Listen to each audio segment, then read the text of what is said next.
If you're getting married, but not in a traditional church, what are your options for the elements of your ceremony? Stay tuned. Welcome to Weddings with Zita.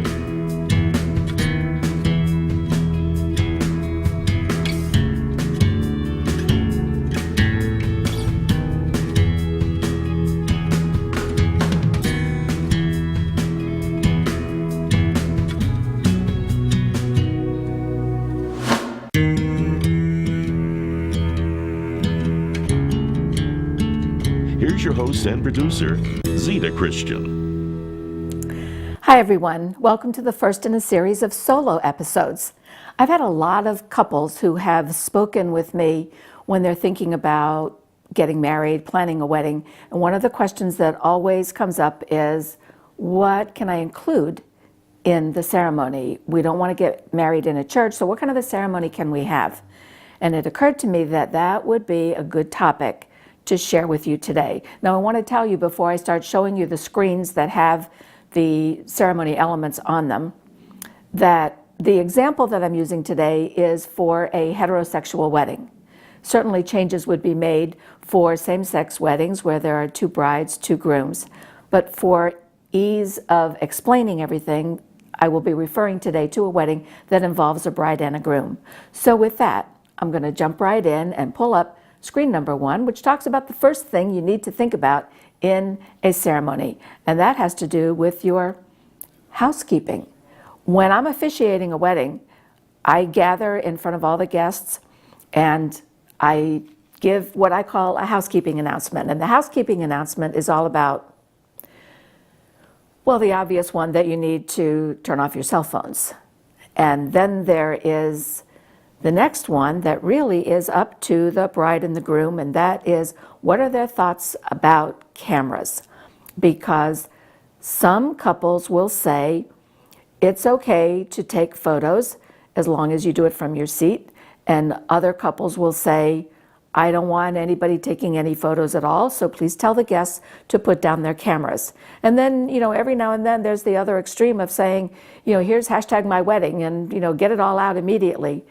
But usually the two options are put down your cameras, or it's okay to take photos as long as you do so only from your seats. But you need to let your guests know what is okay. What are you comfortable with in terms of what they can do or not do during the wedding ceremony? I can tell you that your photographer will appreciate having everybody put down their cameras so the photos don't all come back with everybody holding up their iPhone or their movie camera and taking pictures, and that's in your wedding shots. Not a good idea.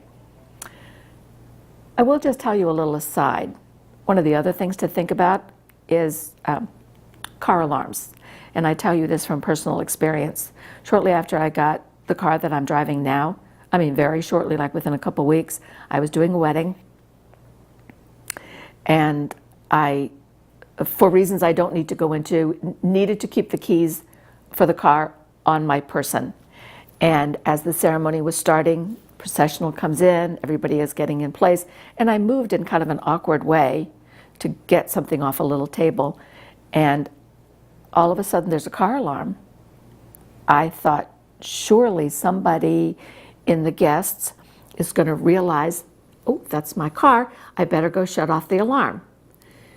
That's not what happened. There were over 200 guests in this wedding, and everybody was looking at everybody else trying to find where's the source of the car alarm. And I talked slower and slower, thinking I would give people time to go fix the car. And then it dawned on me, that was the sound of my new car.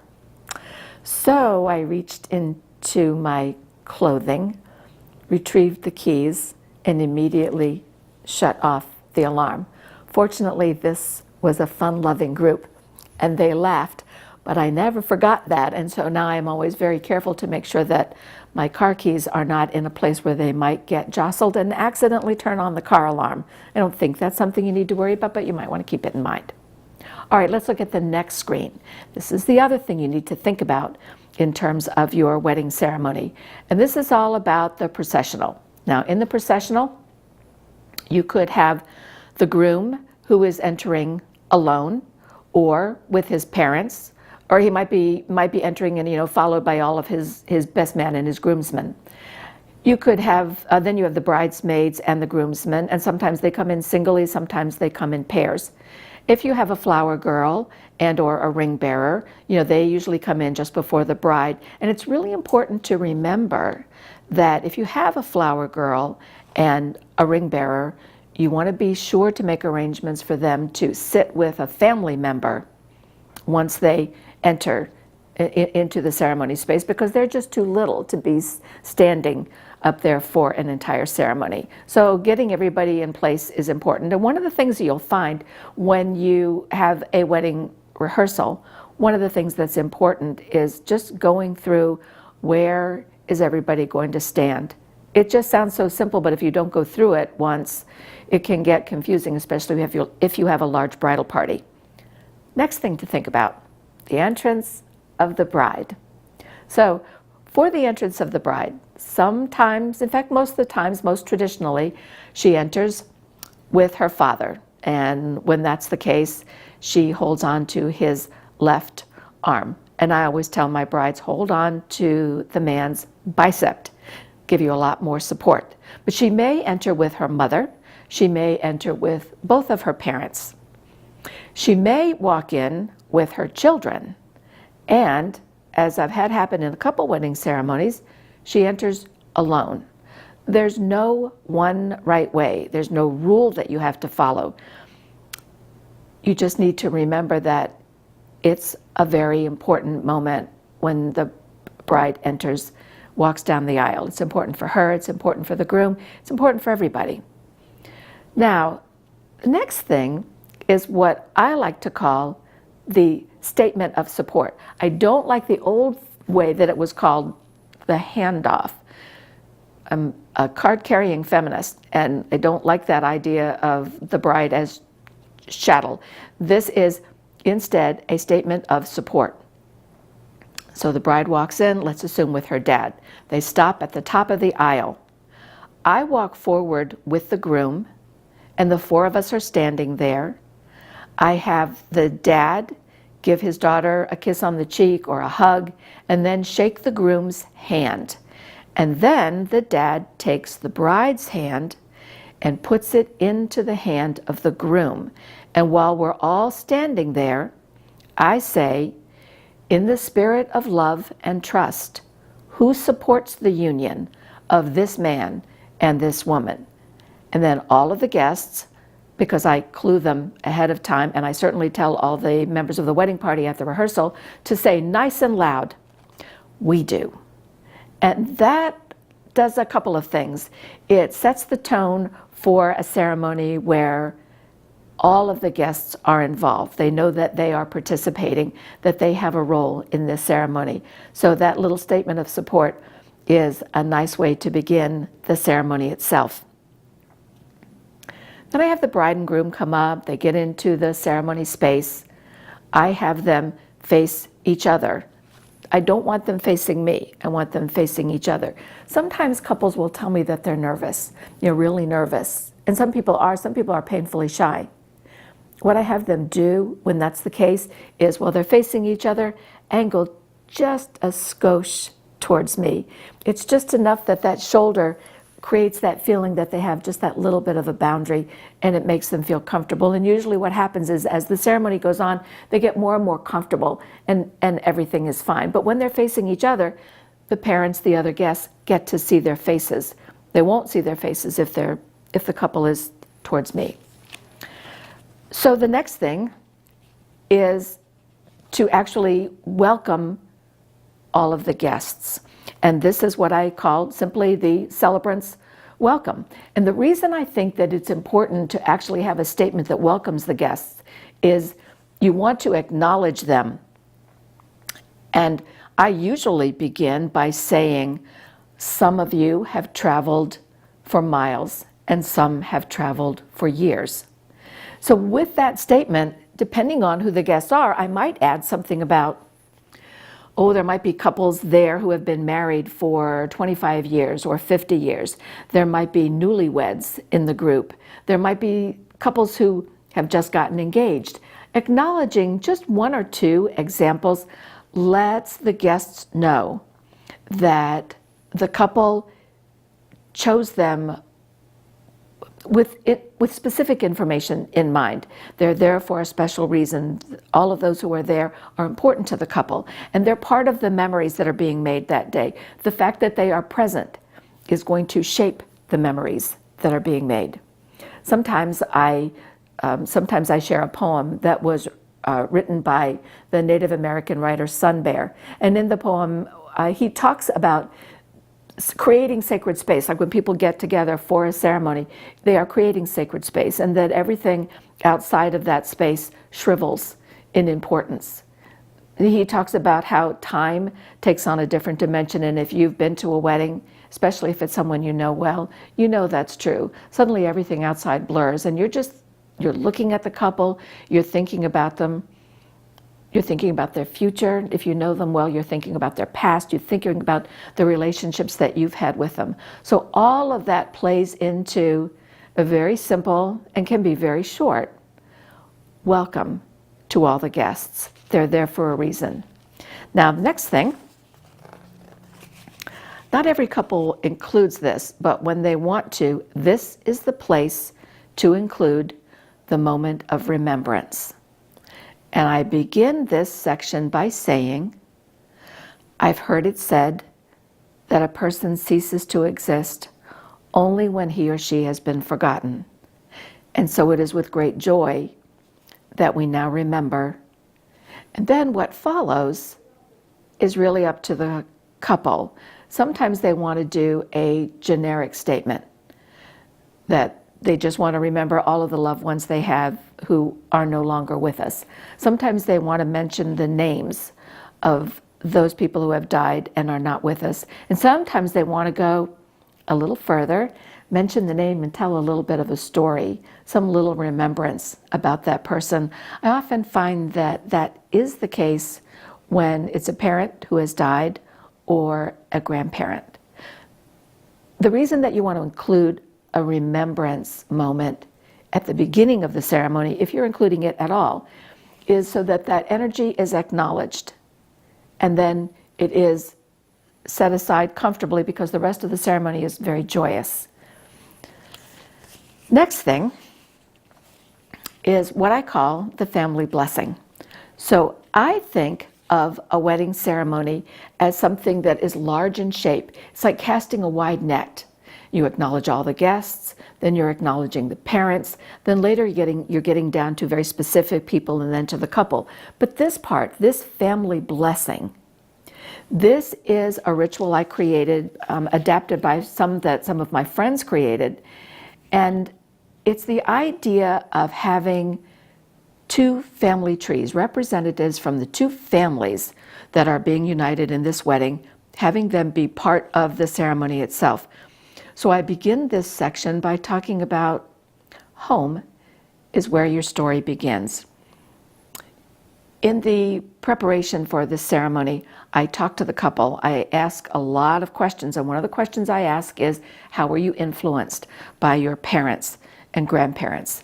And sometimes that's a negative influence, and so you have to work the language to make sure that that comes across without, you want to be truthful, but you don't want to be sarcastic or snarky or in any way upsetting to anybody who is at the ceremony itself.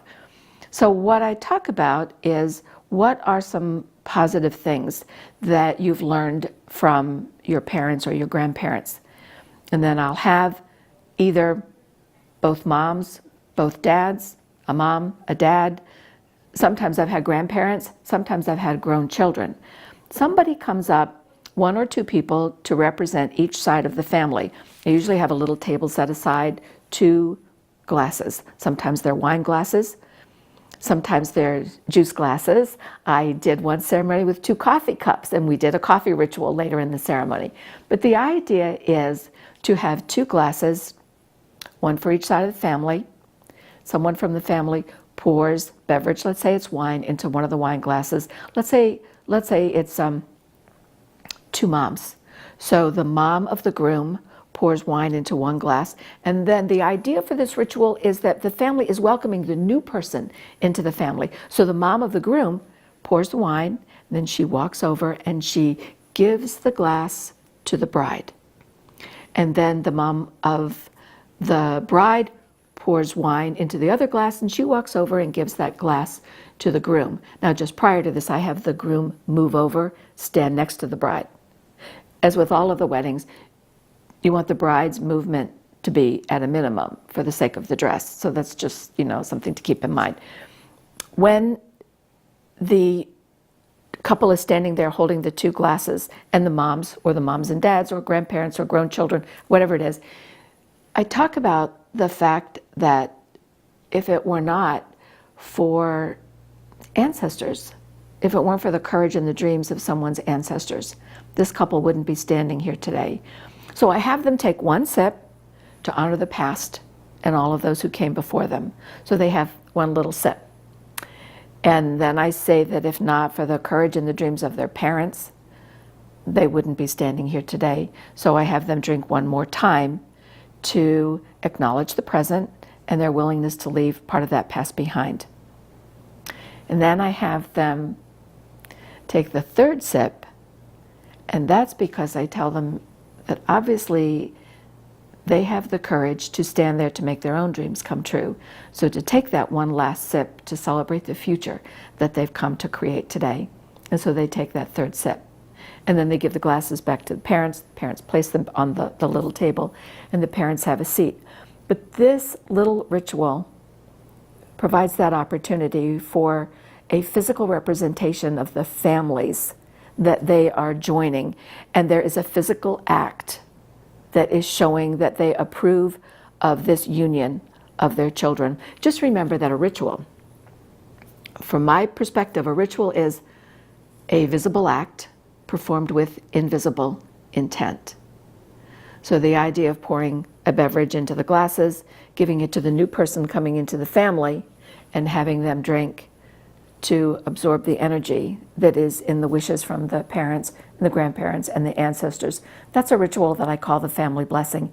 It is particularly beautiful, and I can tell you that the photo ops are really nice.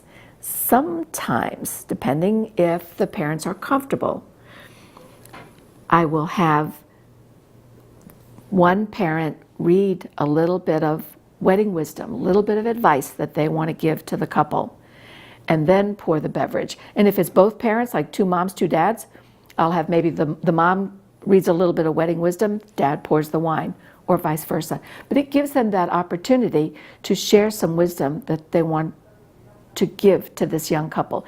There's an extra reason that I do this.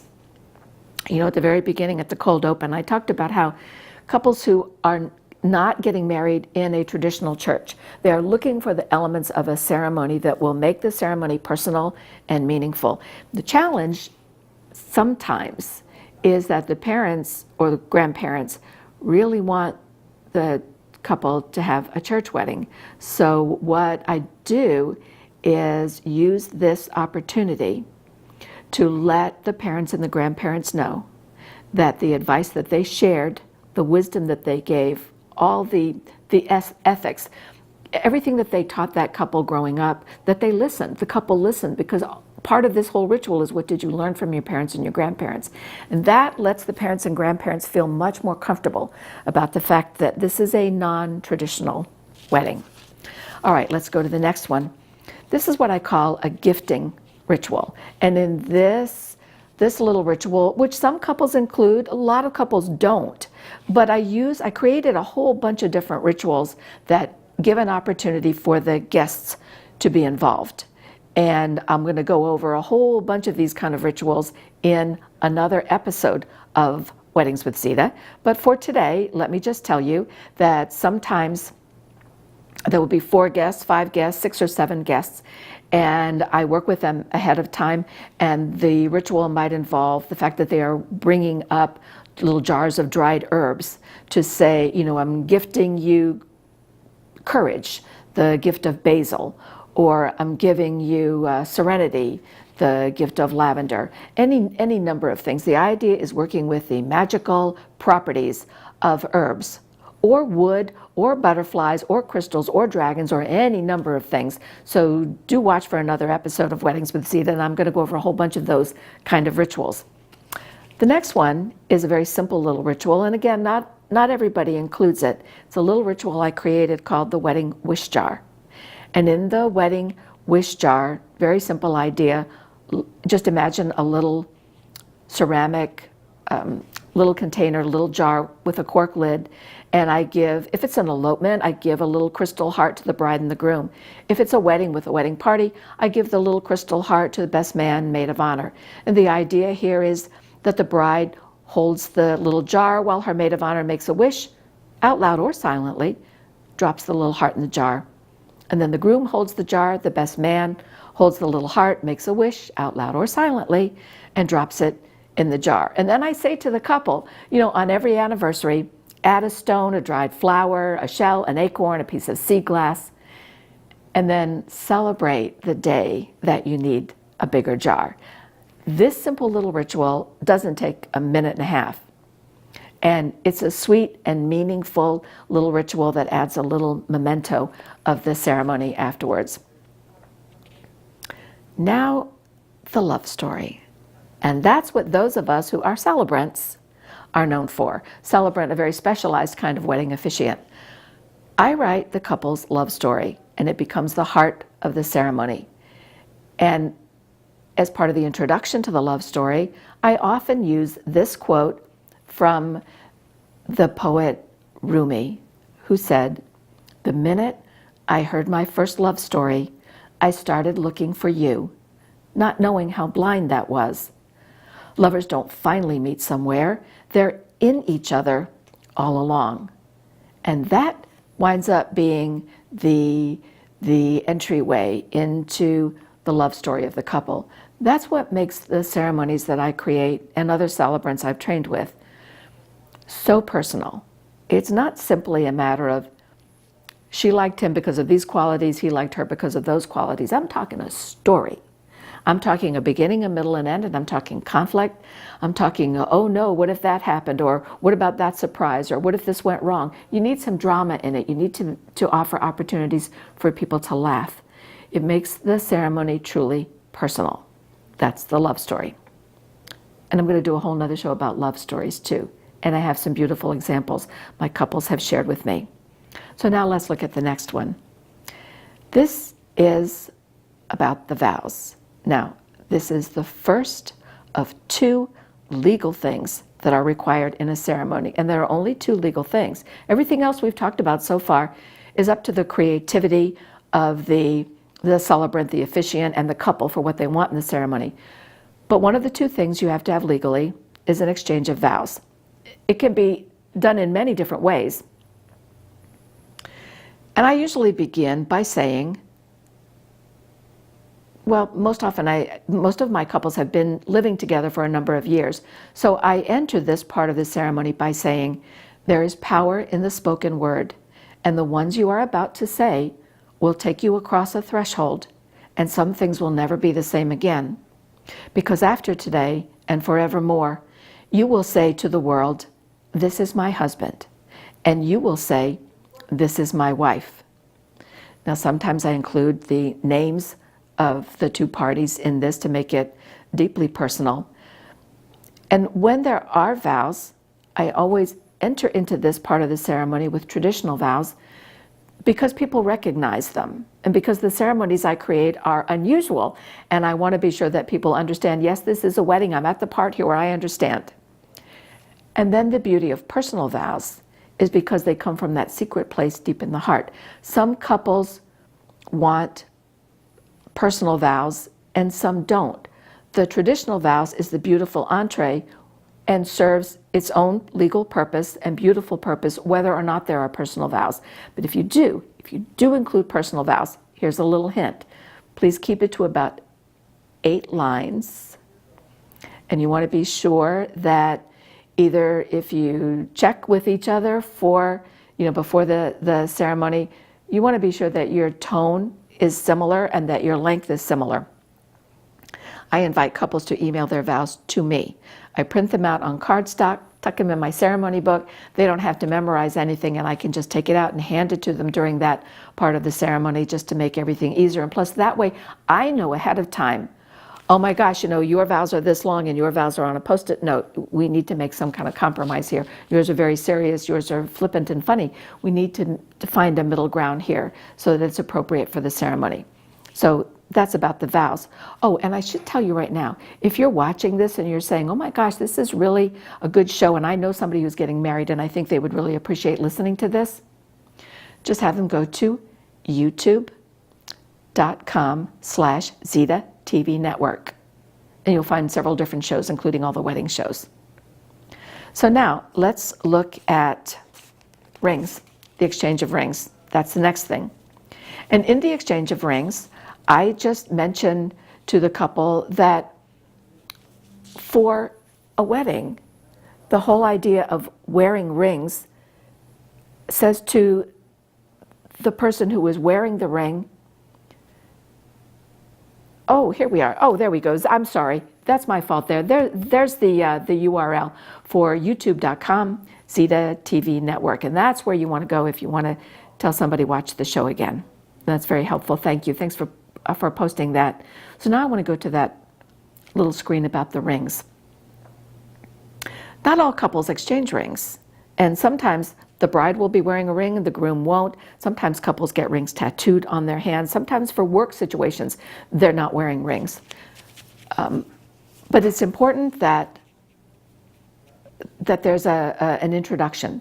And I say that to wear a wedding ring says to the world and to the one who wears the ring, I love and I am loved. Next screen is about a hand fasting. Some couples, when I do their wedding, they include a hand fasting ritual. And that is the ritual from where we get the origin of to tie the knot. And I'm going to do a whole nother show about hand fastings and about cords and about different ways that you can tie the knot. So you can include that in a wedding ceremony or not.